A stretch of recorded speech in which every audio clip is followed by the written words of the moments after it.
Happy Veterans Day. I think about our veterans quite a bit. My father was a veteran. This was him. There you go. He was in the Navy in World War II and in Korea. He never spoke much about it. I asked him about it one time. He just said that they worried mostly about the kamikaze pilots. They set off the shores and shot those big guns off the ships. He came home from the service, and of course his wife he didn't get the Dear John letter, but his wife had another man, and he divorced her. That was also had a child. I had a half brother I never knew. So that's what he got to come home to. A lot of men came home to that. A lot of men got the Dear John letters while they were out fighting to protect the women and children here in our wonderful nation. And I sometimes get a little frustrated today because we don't think about our veterans.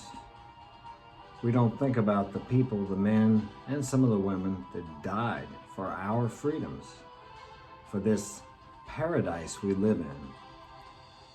But many people, none of you of course, but many people don't realize how good we have it here because they've never traveled out of the U.S. They live in this bubble.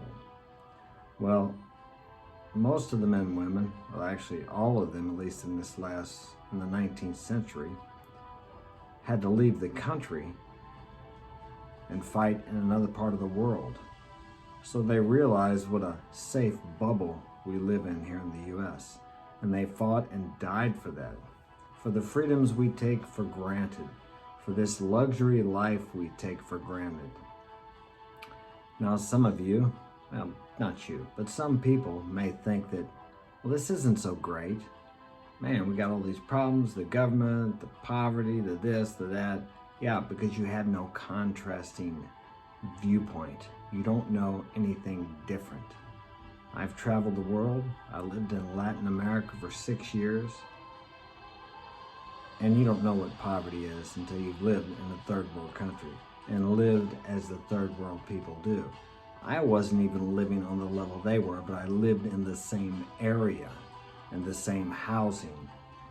It's more like buildings, it's not really housing. Cornstalk kitchen, tin walls, the people walking up the top of walking up the base of the volcano to till the ground up there with their mules and their picks and shovels, rakes, hoes.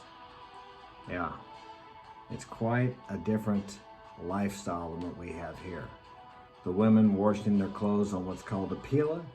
It would be the equivalent of an old washboard we have here. Now our men fought these wars so we could have this wonderful life. A washer, a dryer. Many of you don't even think about that. You take that for granted, just as I did. A microwave, a stove. I think it was like, I'm not sure what the percentage now is, but 85% of the people got up this morning to look for firewood so they could cook food. But we don't have to do that here. And we're free because of the men who fought and died. On D-Day, there were men as young as 17 years old who stormed the beaches at Normandy. They died before they ever got off the landing crafts, shot down with machine gun fire. I don't even think they teach that in school anymore. This is so important. We need to honor those people who died by living our best lives, by being the best we can be, by taking care of others, by accepting each other's differences, especially when it comes to men and women. We're different. We need to accept each other's differences and realize that when we come together and work together, we complement each other. We have a lot of division in the U.S. today. I'm sure most of you have heard, united we stand, divided we fall. Well, if we continue to divide ourselves within our nation, we will fall. We will destroy ourselves from within.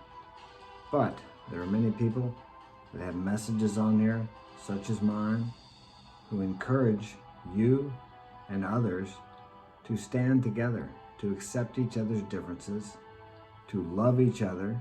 And I'm not talking about some touchy-feely love. I mean the action of love. To help each other out, to help your brother, and to love your neighbor as yourself. We all need help. We're all where we are, and we're all doing the best we can. And we need to remember that when we see someone who we think is not living the way we think they should live.